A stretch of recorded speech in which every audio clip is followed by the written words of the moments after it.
Bom dia, meus amados. Hoje é segunda-feira, dia 12 de janeiro de 2026. Vamos para mais uma rodada de perguntas e respostas.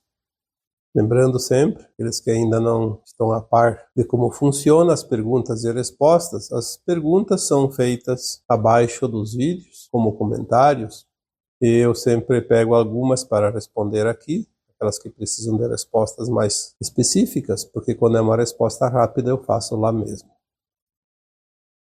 A primeira pergunta de hoje é: se existe a possibilidade da alma ser dissolvida no Sol central, significa dizer que não somos espíritos imortais? Esta é uma boa pergunta, porque ainda tem muita gente que não entende a diferença entre alma, espírito e o fractal de alma. O espírito é imortal porque o espírito é o átomo semente divino. Aquela parte da consciência da fonte, do Criador, do Deus. Nós somos feitos à imagem e semelhança do Criador porque nós somos uma parte daquela consciência. Então, o Deus não é uma entidade, Deus é uma consciência, é a fonte criadora. E ele emite sementes, átomos sementes, porque são, de fato, energias atômicas. São consciências tão grandes que são consideradas uma potencialidade atômica, porque, de fato, ela é indestrutível.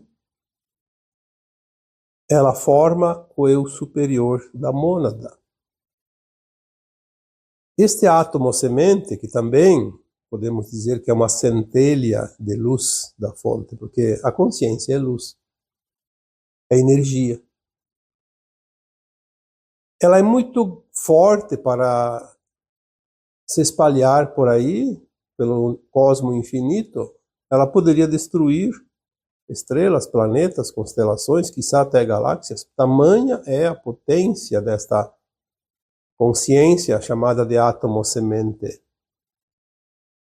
Então ela se divide, ela é de fato o eu superior da mônada. Então essa mônada é composta pelo espírito, que é imortal, que é a consciência toda, que sai como uma semente da árvore, da fonte criadora.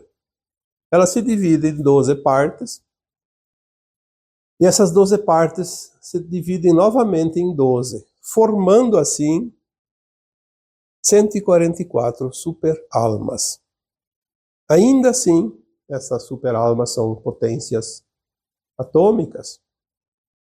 E é preciso criar mundos, povoar mundos, desenvolver mundos. E quando se diz que é Deus que cria tudo, sim, nós somos parte do Deus, então nós vamos criar em nome dele. Então essa super-alma se divide em almas. E essas almas conseguem acessar estrelas e alguns planetas, dependendo da vibração e da frequência de cada mundo. Mas existem mundos que não podem receber uma alma, porque ainda assim ela tem uma potência muito elevada. Então, a alma se fragmenta em partes, chamadas de fractais. É uma minúscula parte da mônada. Entendendo que cada espírito, cada átomo semente forma uma mônada individual, é como se fosse, como eu já disse tantas vezes, um pão numa fornada. Aí tu corta em fatias, em pedaços menores, e no fim sobra migalhas também. Tudo é do mesmo pão.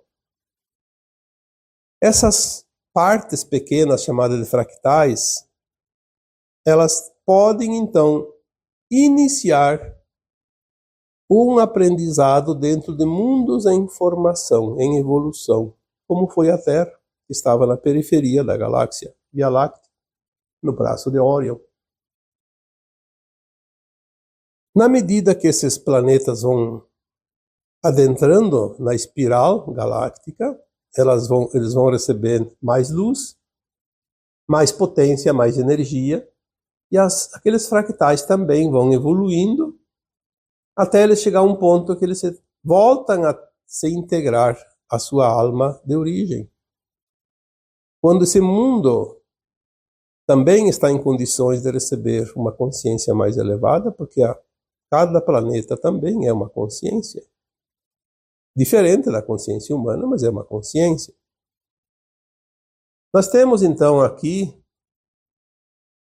um momento específico da Terra, nosso, da humanidade, em que a Terra está fazendo a sua ascensão, a sua transição, que é chamada de transição planetária, e as almas têm a oportunidade, em grande número, porque sempre houve a ascensão de almas, só que quando as almas ascensionavam, elas iam para outros mundos, porque não tinha como ficar aqui na Terra uma consciência elevada, e não teria o que fazer, como um aluno aprovado no nível primário, não adianta ficar repetindo, né? Vai para um nível superior.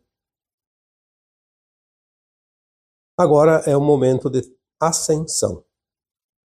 Por isso agora estamos vendo e sentindo e vivendo e experienciando uma transição planetária. Vamos nos integrar à nossa versão, vamos passar de uma consciência mínima para uma consciência muito elevada. É a percepção das coisas, nós vamos saber coisas que a gente nem imaginava estava dentro de nós, porque quando nós integramos, nós formamos uma alma. Deixamos de ser o fractal, não vamos ser mais um pedaço da consciência, vamos ser uma consciência inteira. Não vamos ser duas pessoas, como alguns imaginam. Eu sou um fractal, a minha alma é outro pedaço meu, vamos nos encontrar e vamos nos cumprimentar, nos abraçar. Não, não vai ser assim. A consciência ela apenas se integra. É como você aprender a fazer uma coisa nova. Você não sabia fazer. Aprendeu o que aconteceu, integrou aquele conhecimento em você, você cresceu. Você subiu um degrau. Então aqui agora no tempo que a Terra faz a sua transição e as almas fazem a sua ascensão, as que não fazem a ascensão, que não estão prontas, é outra coisa que tem que entender. O que é estar pronto para a ascensão? É ter experienciado, como todos nós experienciamos, todas as possibilidades de ação, na luz e na sombra. Nós fomos bons, fomos maus durante todos os tempos, em todas as encarnações. Temos dentro de nós um subconsciente que nos guia dizendo: esta atitude não é lícita, não é legal, não é ética. Esta atitude é boa, né? A gente tem esse entendimento. Todos nós temos. Por isso que eu já disse tantas vezes, a nossa consciência é o nosso juiz.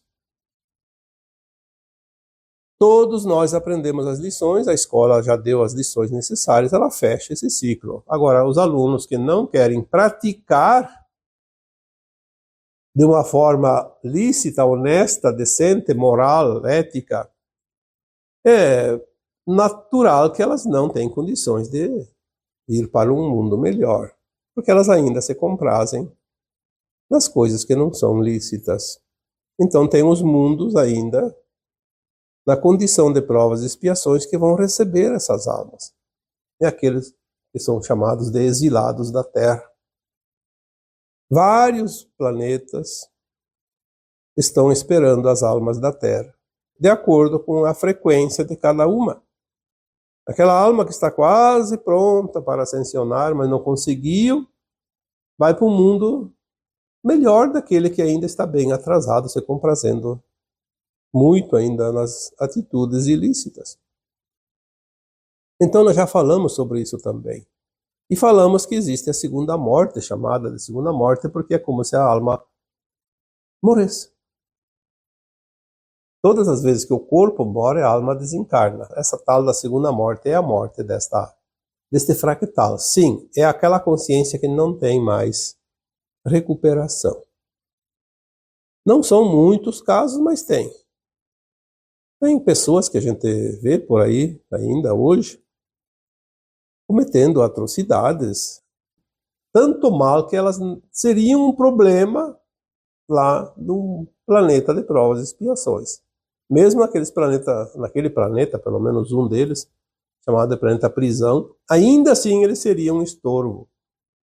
Então aquela consciência, na verdade ela não deixa de existir, ela foi agregada na sua versão mais elevada como uma experiência negativa. Uma experiência que não deu certo. Porque tudo é experiência. Então aquela parte de consciência, ela é eliminada no Sol central, na luz do Sol central, porque lá ela é dissolvida.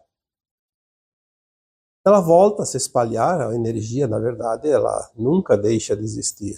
Ela pode começar em mundos inferiores, em reinos inferiores, como mineral, vegetal, animal. Mas aquela consciência, ela termina a sua caminhada, ela apaga. A alma não vai sentir falta daquele pedacinho, é como uma migalha de uma fatia de pão, uma migalhinha. Caiu no chão, ninguém percebeu, de tão pequena que é.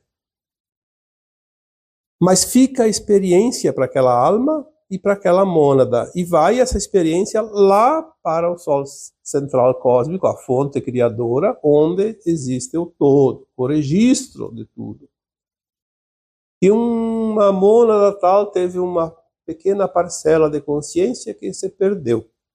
Foi dissolvida porque não deu certo. Fica a experiência. Todos vão saber. Porque lá no nosso eu superior, as informações é como se fosse um HD, onde todos os registros, todos os arquivos estão guardados. E todos têm acesso um ao outro. É quando se torna público, vamos dizer assim, as experiências de cada mônada. Porque enquanto ela está dentro da mônada, ela passa, a experiência da alma inferior passa para a alma superior, até chegar no topo. E no topo ela vai para a fonte, como se fosse um arquivo grande, uma biblioteca. Então, se existe a possibilidade da alma ser dissolvida no Sol central, significa dizer que não somos espíritos imortais? Eu espero que essa explicação traga a solução para essa dúvida, porque o espírito é imortal. Não há nada que possa mudar isso. O que não é imortal é o fragmento. Ele vem, se fragmenta para experienciar o extremo, o limite do limite de onde pode ir, o ponto mais distante da fonte, como já dissemos tantas vezes. Faz a garimpagem das experiências e retorna com a bagagem dos experimentos. Se ele não conseguiu o mínimo necessário, então ele é dissolvido, mas não vai fazer falta lá para o eu superior, para o espírito, nem para a alma que ele saiu. Então não vai mudar nada lá no espírito.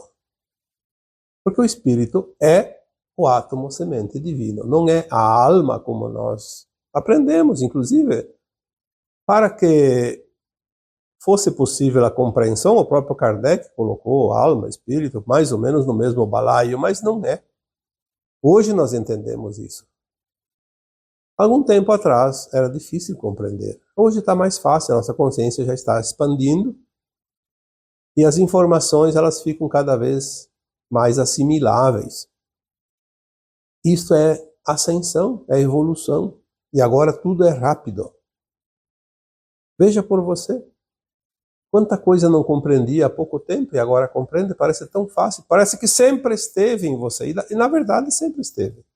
Nas suas versões mais elevadas já estava lá essa informação, o conhecimento, o entendimento. Porque a experiência que o fragmento, o fractal de alma faz, pode ser difícil para o fractal.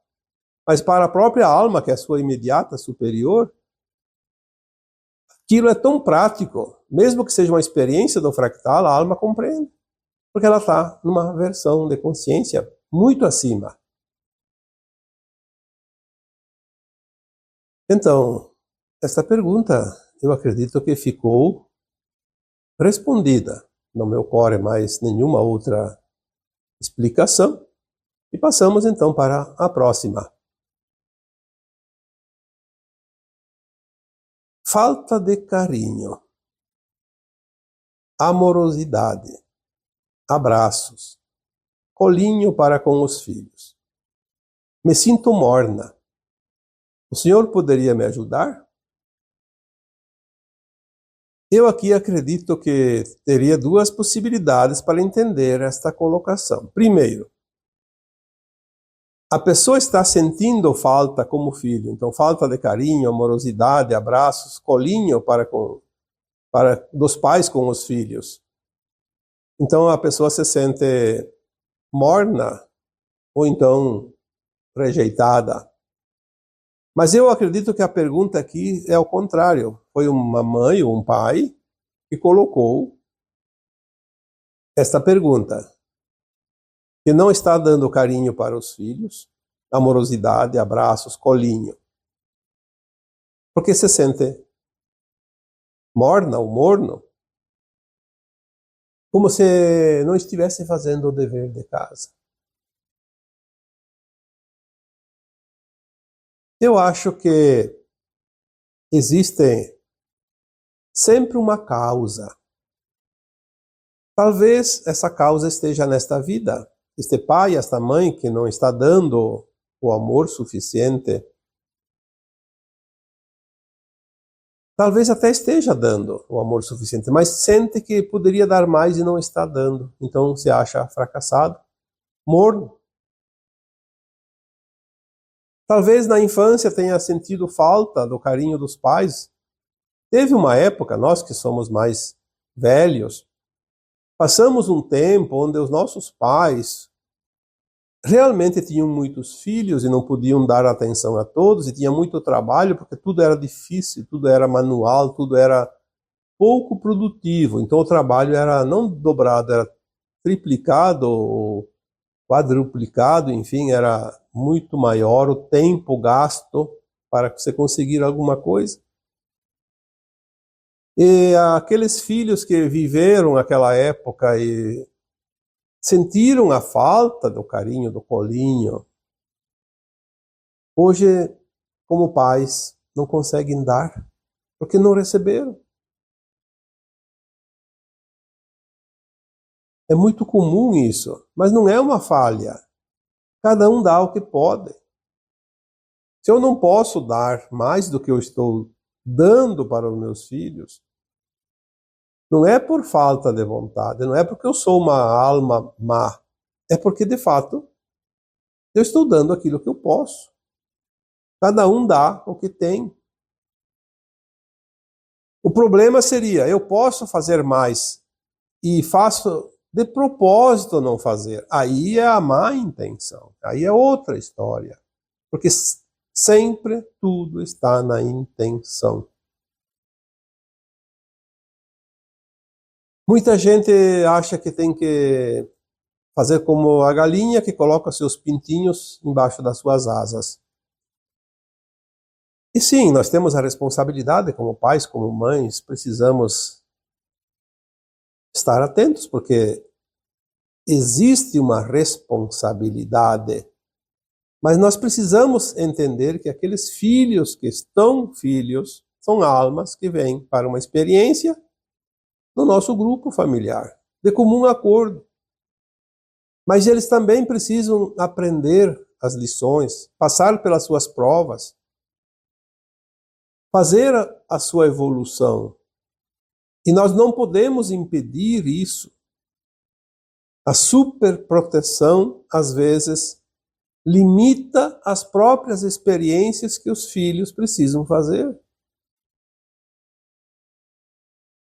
Não tem nada a ver com ser frio, ser morno, ou desleixado. Não, é o entendimento da vida. Aquele professor que fica com muita pena dos seus alunos e, ao invés de fazer as provas um pouco mais difíceis, faz as provas muito fáceis para que todos tirem nota boa. Será que ele está ensinando bem? Será que lá no futuro aqueles alunos vão ter benefícios ou prejuízos por causa disso? O ser humano é uma consciência em evolução. Ele precisa passar pelas lições da vida. Ele precisa experienciar aquilo que aquela alma que está ali pediu para experienciar, e as oportunidades chegam. Então eu sempre digo, como resposta para todos os questionamentos, quando as pessoas vêm com aquela pergunta, será, será, será, será? Será aquilo que tem que ser quando nós temos sempre a intenção no bem, a boa intenção. Se você, como pai, como mãe, tem a boa intenção, está tudo perfeito. Dizer que tem pais ou mães que estão com a má intenção, que não existe, existe. Tem pais e mães que são carrascos. São pessoas ainda, almas, que ainda estão muito atrasadas em termos de evolução, ou naquela situação, pelo menos, e ainda precisam de aprendizado, então falham. Mas quando temos a intenção no bem, o resultado é o que menos importa. Porque se o resultado é favorável, é porque tinha o mérito de obter o resultado favorável. Se não tinha o mérito, o resultado é desfavorável, e pode ser desfavorável também porque tem lições para um lado ou ambos os lados. Aquele que faz e aquele que sofre a ação. Quando a intenção está pura, não há como se culpar depois pelo resultado. O resultado é aquele que tem que ser. Agora, quando você faz com a intenção já distorcida, voltada a interesses, ao mal, ao prejuízo de algo, alguém, aí já começa tudo negativo. Não tem como dar certo, isso é impossível. Então eu diria que nesta pergunta também tem que prestar atenção na culpa, tem culpa ali. Eu poderia fazer mais e não faço. Às vezes a gente pode fazer um pouco mais, mas também não precisamos fazer sacrifícios demais. Temos que entender que nós temos também que ter um pouco de folga, um pouco de descanso. É como um carro na estrada, ele pode andar até 200 por hora, mas você não precisa andar 200 por hora. Vai na velocidade permitida. Porque a velocidade excessiva pode, de repente, trazer consequências muito ruins. Vamos para mais uma pergunta? Antes eu queria consumir informações sem fim. Agora parece que perdi o interesse nisso. Como explicar isso? Eu acho que isso está acontecendo com muita gente em algum momento. É uma fase. Quando nós vemos que eu abri uma janela de conhecimento, uma fresta na claridade, na luz, nós ficamos curiosos, e é natural, queremos ver mais e mais e mais. Isso é bom. Aí chega um ponto que aquilo lá já satisfez a curiosidade, já atendeu a necessidade daquele aprendizado. Então parece que aquilo lá já perde o interesse. Então, quando acontece isso, presta atenção que logo vai surgir uma outra possibilidade, um outro rumo, um outro nível de consciência, um novo assunto. Porque é assim que é, são fases. Aquelas pessoas que gostam de jogar algum joguinho, seja lá o que for, eu nunca joguei, não posso dizer muita coisa sobre isso, mas eu sei que tem joguinhos que tem fases. Então a pessoa que gosta de passar tempo, vai lá, se interte com o joguinho e começa a ir, aí a vontade de passar aquela fase, passar outra fase e completar o joguinho. O dia que consegue finalizar, tenta mais uma, duas vezes, depois perde a graça. Por quê? Porque aquilo lá já é coisa do passado. Então, se você está nessa fase, entenda isso. Daqui a pouco vem outra ocupação, uma outra atitude, um outro momento da tua vida, e você vai ver que tem sempre coisas para frente. Nunca termina. Temos mais uma pergunta? A espiritualidade tem uma explicação para uma criança de 2 anos que não fala nem um único som. Todos os exames apontam para a normalidade. E ela ouve, porque, claro, né, que já a pergunta foi feita, eu posso estar já respondendo.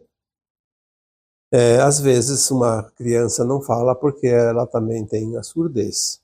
Mas aqui no caso diz que ela não tem a surdez. Ela não é surda, ela ouve. Mas eu diria, 2 anos. 2 anos ainda é criança pequena. Tem muitas crianças que falam aos 3, aos 4 anos. Ainda mais agora. Essas crianças que chegam agora, porque antigamente elas até falavam um pouquinho mais cedo. Essas crianças hoje são crianças que chamam de seres ou sementes estelares.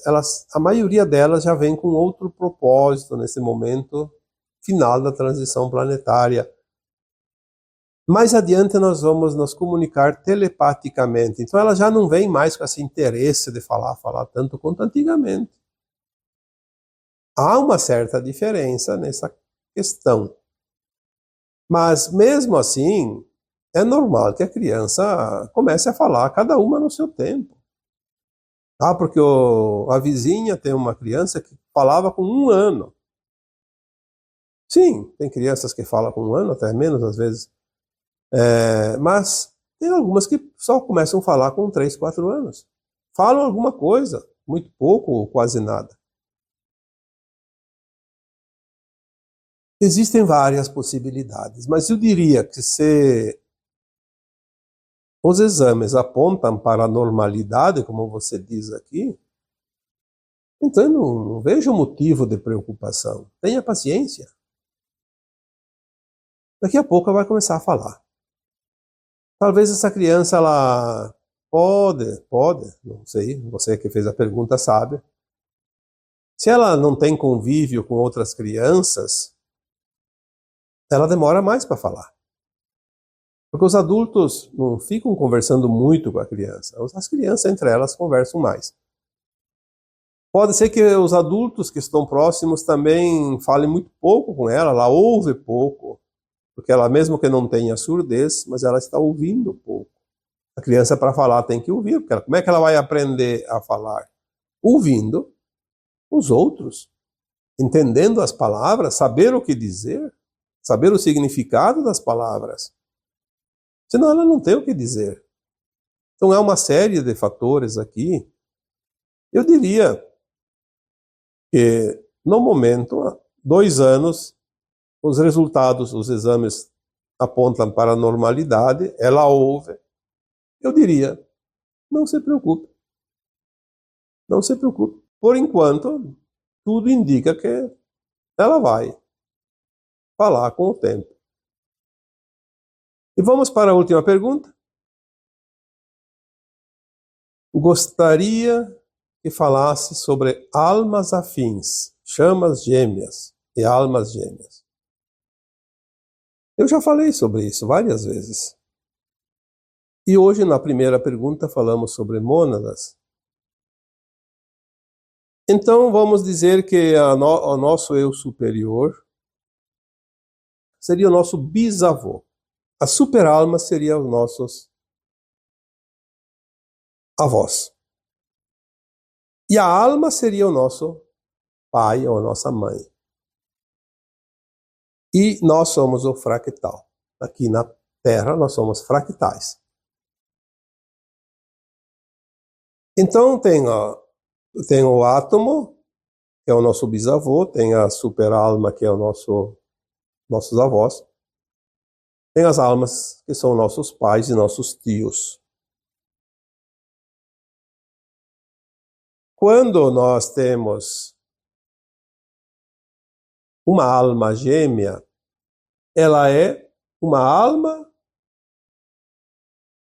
da mesma superalma. Lembre-se que tem 144 superalmas. Então as almas, quando são filhas, ou fractais, ou pedaços, que não é fractal, é alma na verdade, elas saíram da mesma superalma. São muitas. Elas são almas gêmeas.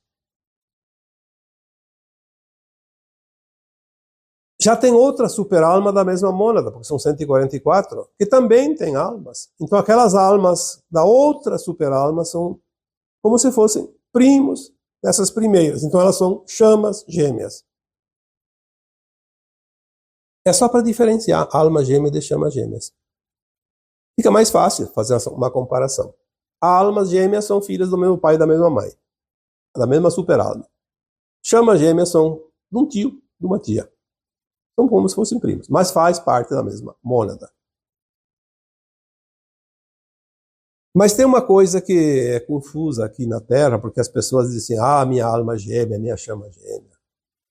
Todas as informações que eu recebi até hoje diziam que num planeta de provas e expiações, não precisa ter duas almas, dois fractais da mesma mônada, porque vão fazer a mesma experiência na mesma escola.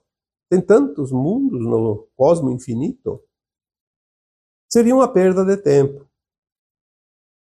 Então não há partes nossas aqui no planeta Terra. Então é impossível dizer que tenha alma gêmea, chama gêmeas. Mas também essa palavra impossível ela é arriscada quando sabemos que em alguns casos, em situações específicas, poderiam acontecer. Quando há uma missão muito grande e uma alma não consegue fazer sozinha, vem uma parte da própria superalma, uma alma gêmea para ajudar. Dizem aqui que o exemplo clássico foi Jesus Cristo e Maria Madalena. Há outros casos, eu não lembro agora e também não sei de todos, então não vou relatar. Apenas esse como exemplo. Era até mais comum antigamente haver o encontro de almas gêmeas. Ou até chamas gêmeas, mas chamas gêmeas não é tão necessário. Porém, quando vieram os arcontes, há 350.000, 400.000 anos atrás, eles sabiam disso. E eles sabem a nossa ficha, porque eles vieram de uma consciência superior, embora voltados ao mal. Por isso eles são anjos caídos. Eles têm esse entendimento, essa consciência mais elevada. Eles têm a informação. Eles sabiam, cada um de nós, quem era. Qual é a nossa missão. E eles sabiam quando vinham almas gêmeas, eles tentavam destruir. Se não as duas, pelo menos uma. O próprio exemplo do Cristo e Maria Madalena, quando eles ficaram sabendo que o Jesus Cristo tinha encarnado aqui entre nós, eles sabiam. Eles tentaram, eles não sabiam quem era a outra alma gêmea dele, tentaram destruir ele. Por isso Herodes deu aquela ordem, dentro daquela região onde sabiam que ele tinha encarnado, como primogênito de um casal, mandou sacrificar todos os primogênitos masculinos que tinham nascido naquele período. Jesus só foi salvo porque quando o plano divino manda, ninguém pode superá-lo. Então houve lá uma coincidência que os pais precisaram viajar por uma questão de recenseamento, parece que diz as escrituras, e estiveram fora daquela região e escaparam da situação. Então tudo converge para que nós possamos entender almas gêmeas e chamas gêmeas, esqueça. Vai haver os encontros agora, pode estar acontecendo já, mas vai acontecer quando nós fizermos a ascensão. Aí sim, nós vamos ver nossas almas gêmeas, nossas chamas, na medida do necessário, porque não é uma curiosidade. Então, o que existe quando as pessoas dizem, encontrei minha alma gêmea? Existem almas afins. Aqui falamos de almas, mas falamos de fractais, porque somos fractais. É que a maioria conhece como alma, então vamos substituir a palavra fractal como almas, mas são, de fato, partes de almas. Existem muitas almas afins que se encontram, também porque tem uma missão, um propósito, tem uma causa. Por que se encontram almas afins? E sempre tem um propósito de alma, um plano de alma antes de encarnar. Tem as almas que são desafetas de vidas passadas e tem as almas afins. Tem os dois lados, a luz e a sombra, o bem e o mal, a dualidade, as polaridades.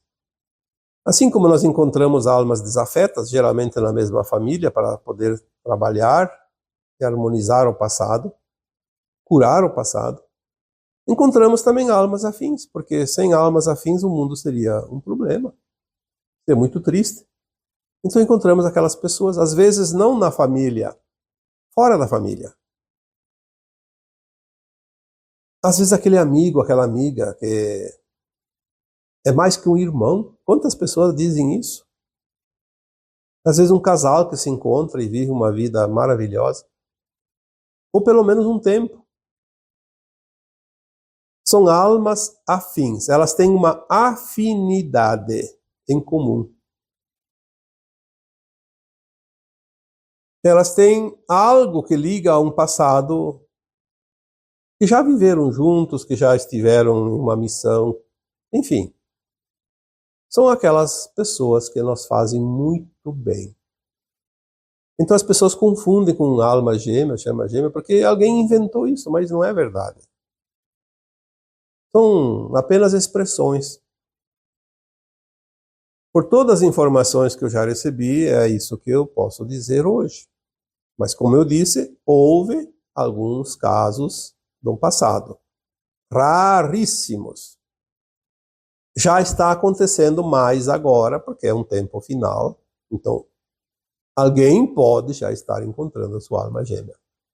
Mas não se anime muito, porque ainda são casos poucos. Mas nós vamos encontrar as nossas almas gêmeas e chamas gêmeas quando fizermos a ascensão. A alma ascensionada expande a consciência e ela vai saber. Dificilmente vai se encontrar aqui na Terra, porque não precisa vir aqui na Terra. Embora algumas estão vindo agora. Nós vamos encontrá-las em outros lugares. Quando nós ascensionarmos, nós seremos almas, não apenas do planeta Terra. Seremos almas galácticas. Podemos andar por aí, de planeta em planeta, de estrela a estrela. Não ficamos mais limitados ao planeta Terra como agora. Nós teremos a liberdade. A qualquer momento podemos ir, podemos também não ir e nos conectar com almas de outros mundos. Então nós vamos saber muito mais. Como eu já disse numa postagem anteriormente, a nossa consciência, que estava limitada em 1, 2% a capacidade do nosso cérebro, ela vai passar para no mínimo 79% na faixa menor da nova Terra, que é a quinta dimensão. E pode subir para 80, 90, até 100, quando chegar na nona dimensão. Que é o máximo com a capacidade cerebral, porque aí também termina a necessidade da alma ter uma forma física. Ela aí não será mais física a partir da 10ª dimensão de consciência. Então é uma fase que nós vamos passar agora, rapidamente, numa expansão de consciência tão acentuada, que é por isso que nós sempre dizemos, as pessoas acreditam que só daqui 500 anos, daqui 1000 anos, daqui 10.000 anos, que nós vamos chegar lá. Não. O que levava um século, leva um ano, na média. Em pouco tempo nós vamos expandir a consciência.